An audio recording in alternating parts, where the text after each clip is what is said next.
The idea is to actually get people to start going back to business safely. But what we've noticed is that there have been questions coming from NGOs, questions also coming from parents worried about kids going back to school. We spend 90% of the time indoors, and that's why breaking the COVID-19 chain indoors becomes critical for us as we go back to work. So what we go through in this presentation actually is understanding the risk, what are the factors, and which are more controllable and less controllable. Figure out and explore how to manage it, understanding how each factor impacts the risk, to choose the ones to manage, and learn how best to mitigate the different risks or the different threats. So the idea then is to mitigate COVID-19 with better safety processes and tools. So first of all, I think people need to understand the risk better in Malaysia. So in Malaysia, we have this thing where we say that social distancing is 3 feet or 1 meter away. The truth of the matter is that staying 1 meter away isn't really enough. If people are just standing around and just breathing, talking in low voice or in low tones, perhaps you can be safe 1 meter away. However, if people are actually even coughing, and even when they're singing, the effect is similar, almost similar to them sneezing. And all these particles can travel as far as 6 meters away. And of course, then 2 meters becomes something that we would say as a minimum safe distance. Now, the reason why is because, and this has become more and more apparent with Delta virus. Everyone has been looking at the larger droplets coming onto our hands and then attaching ourselves to surfaces. It's now been found that surface contact as a point of infection is actually a low risk source of infection. It's the less than 5 micron droplets that actually are carrying the virus particles. These are the ones that stay suspended in the air and become a cause for infection. And because of the high viral load of the Delta virus, this is the reason why we had breakthroughs in the virus into China and into Australia. And in those 2 cases, it was amazing because the infected person actually left the space. In Nanjing, they left the plane, and then the cleaner came in and got infected. And in Australia, at the quarantine hotel, the infected left the corridor, and another person came into the corridor and was infected. So these tiny COVID-19 particles suspended in the air for longer and that can travel further. This is the threat that we need to actually manage now, especially indoors, where we may risk poor ventilation. So what determines risk of infection then on COVID-19 indoors? Out of our research, we've come up with these 9 factors: number of people in the room, size of the space, the type of activities that occur, duration, what are the personal habits of the people there in terms of hygiene and touching, masking, social distancing and other contact rules, ventilation and air filtration rate, as well as, of course, infectiousness of the COVID-19 variant. When we look at risk and risk management, we look at the hierarchy of controls and hazards. Our problem with managing COVID-19 is that even the elimination option, which is the most effective, the vaccines that we have, are not sterilizing vaccines. The vaccines that we have curtail hospitalization and death, but you can still be infected. And in fact, they say up to 50% of the people who are exposed sufficiently to the virus who are vaccinated can be infected, and they still carry the virus in the nasopharyngeal passage, hence can infect other people. Movement control orders is the next step, which is the isolation step, or isolation when you're infected from close contact. And of course, we have these engineering controls, like all the physical barriers and, making air clean, HVAC units, for instance, and even windows and doors. The problem with these top 3 is that the first one, of course, is not really in our control, but the MCO costs a lot, and even changing HVACs in buildings will mean capital costs. I mean, in our buildings in Malaysia, we've even had a practice for many years now where the windows are sealed. We don't have actually windows that can open in a lot of buildings. So this will be quite an expensive exercise to adjust. This is why we default to the more controllable elements. So for instance, when you do have barriers or when you have HVAC units, manage the controls to increase ventilation. You have the SOPs, rules, guidelines, training and awareness, education, and the least effective, unfortunately, is the one that everyone ends up falling into or relying on a lot now, which is the masks and the gloves. when you look at the different types of control, the less controllable are size of place, the variant, ventilation, and the activity. I mean, if you go to a place, of course, you go to a place for a person for a certain activity. Hence, this is why it's not controllable. See, ventilation, you do have some control, but it just costs you more, unless, of course, you discount the maximizing of what you already have available.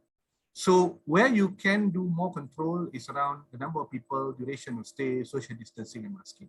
Personal habits, of course, you can try to coach people, but in the end, we rely on the person's discipline. So given all these less controllables, we need to then manage the more controllables better. But we would like to touch on ventilation at least, because whilst we see it as a less controllable, where we can control it, we should maximize. So maximize your HVAC and make sure you take the HVACs off circulation. And this is true even for the vehicles, man. I mean, the cars, the Grabs, for instance, if the drivers on reserve, we should advise them to put it on fresh air, because otherwise you're putting yourself at risk if the driver is infected, or vice versa. Open up all the windows and doors to increase ventilation. And one thing that's getting more and more popular is the installation of portable air cleaners. You've seen all these HEPA air cleaners that are actually put into a lot of the hospitals. It's because our hospitals themselves are actually poorly ventilated, but at least they're trying to do something about it. So we've coined a 5-step process, which we call RIDAM. And RIDAM basically stands for Rid of Airborne Menace. And it stands for first, recognize. So that's the awareness part. Recognize ventilation as a tool to reduce airborne infection. And increase, which is modify the systems to increase ventilation rate. So max it out and as much as you can, even if you actually need to do some mechanical work on the HVAC systems that you have. Disinfect, so apply air cleaning and disinfection service devices. So they can be like the HEPA air cleaners, but there are also UV ray disinfection devices that can be applied now. Switch off your recirc, put on fresh air mode, avoid recirculation because that just brings all the potentially infected air back in. And minimize the number of people indoors. This will actually help reduce not just the risk of people being infected from the numbers that are uninfected coming in, but it will reduce the risk of people that might be bringing the infection in. Then what sort of equipment do we need to keep safe? So we have some of the regulatory equipment that we know has been put in place because of the SOPs, right? So the contactless thermometer, MySejahtera QR code, etc., right? But we are advocating a few other things. We mentioned, first of all, ventilators and air conditioners. Actually, because of the infection or transmission risk, we need actually a lot of people to have a detailed look at the capacity of the HVACs and the ability of the HVACs to bring in fresh air into the indoor space, because that will improve a lot on the quality of air and improve a lot on the reducing the risk of infection by expelling or diluting the amount of particles that are still suspended in the air should it be brought in. If you don't have sufficient options to improve your ventilation air conditioners, you need to actually consider bringing in HEPA air cleaners or UV cleaners. We put the ventilators and air conditioners as of high importance, with the air cleaners as a supplement. Now, one item which is not really in public awareness in Malaysia, at least not yet as far as we can tell, is the use of CO2 monitors. This was based on research that was done years ago in the European Union, whereby they found that students' attention span was starting to drop over time because the increase of amount of CO2 in the environment, in the indoor environment of a classroom. So ambient CO2 content at the moment is 400 ppm, and the study showed that at 2000 ppm, students' attention started dropping off. So in view of the understanding that the CO2 count does go up if the air is not well ventilated, in Belgium, when they reopened restaurants, they started putting in CO2 monitors to monitor the amount of, to see whether or not the air within the indoor space of a restaurant is fresh. And they put in rules. For instance, if the CO2 monitor is reading 900 ppm, you need to take action. Ventilate more, maybe even vacate the space or the indoor space quickly to reduce the risk to the patrons of the restaurant. Some advice with regards to what is excellent, good, moderate, or poor in ventilation. This is all based on the COVID-19 risk calculator from the Harvard T.H. Chan School of Public Health. They have actually gradiated this. This is, of course, a dynamic measurement, but it gives an impression as to what you should be looking for in terms of liters per hour, air through the windows or doors, the supply return rate, liters per hour for your HVAC systems, for instance, whether or not the HVAC systems have air filtering and what's the efficiency of that, how long and the duration of operation for the HVAC systems, and what sort of percentage of outside air is brought in. And you can see that the aim is to bring as much outside air in as possible. And of course, the air cleaning rate as a supplementary, the HEPA with the HEPA air cleaning system. This is where we then start moving away from ventilation and we start talking about other things. Like, for instance, in this case, we're talking about transmission risk over a duration of time. And it's a bit of a demonstration also about the inadequacy of current practices in Malaysia. Everyone in Malaysia knows that you need to actually mask, but most people are wearing single surgical masks. And a lot of them are actually wearing it very loose. We maintain good hygiene because we're Malaysians, by and large, we have good hygiene, and we are maintaining 1 meter social distance. So we picked a space, 100 meter square space with 3 meter ceiling, based on the typical 20 by 70 feet, shop lot space in Malaysia. So for people who are staying in that space for 2 to 4 hours, and this is with just one infected person in the same space, sharing the space with you in peak infectivity, you will see that if you are actually just sitting around, resting, standing, just speaking occasionally, like in a library, mate, the risk of staying for 2 hours or 4 hours is very, very low, because essentially you are not exhaling much and you are not inhaling much. Hence, those who actually are infected are not exhaling much virus particles into the air, and those who are inhaling are not inhaling and not opening themselves to risk of much inhalation of the particles as well. But if you start picking up your activity, even speaking at normal tone, even walking normally around or doing some casual work, your breathing rate increases such that in a 2-hour stay, you have a 1 in 50 chance of getting infected with just one person in the same room. And it increases to 5% in 4 hours. Once you do moderate activities like starting to speak excitedly in high tone, moving or lifting light objects, walking around quickly, that we enter the red zone. 8% risk in 2 hours and 15% risk in a 4-hour stay.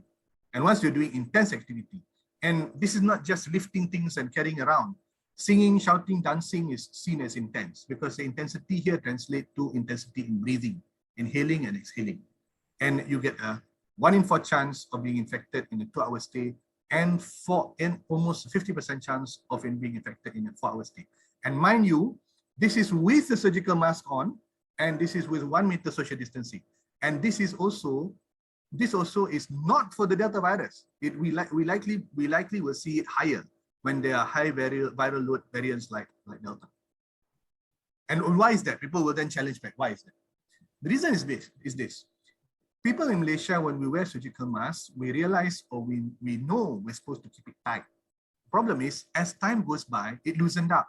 And we don't actually have a strong advocacy to have people at least knot up the surgical mask tightly. And as a result, even if you are if you're wearing a mask and it's unknotted, only 56.1% of the pathogens actually is blocked. And this is two ways, blocked from a person exhaling and blocked also from a person inhaling. And if you knot it up, it goes up to 77%.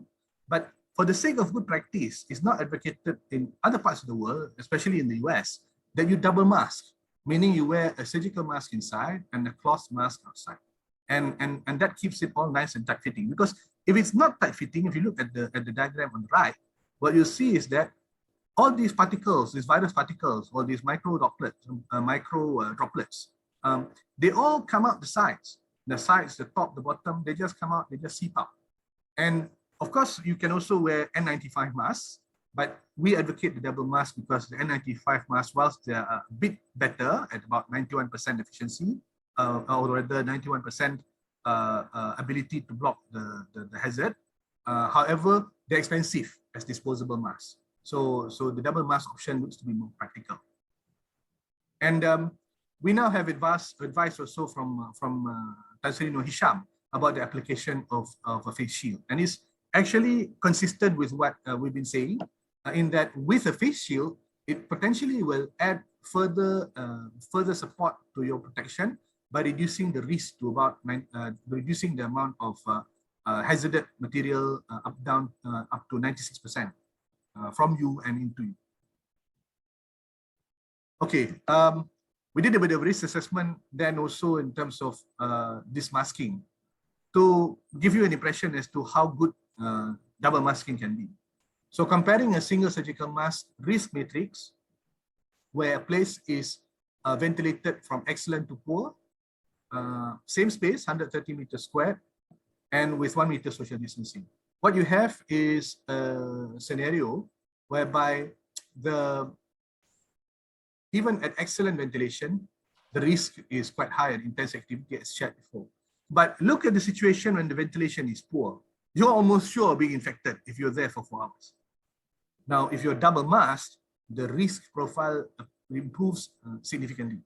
You can even do moderate activities with a 1 in 50 risk, and the risk of you actually getting infected doing light activity. So casual dining is actually something that is feasible when you actually double mask with 1 meter social distancing. So there's room even for you to improve if you actually go down the route of doing a 2 meter social distancing discipline.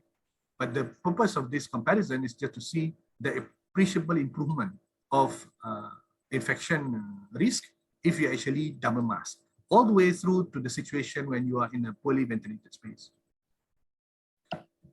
Now, double masking plus 2 meter social distancing, you will see that the improvement is dramatic. Remember the first risk matrix that I shared, staying 4 hours in the same space, 1 meter social distancing and single mask. When you double mask and maintain a social distance of more than 2 meters, the risk of infection drops dramatically to 1%, even when you're doing intense activity.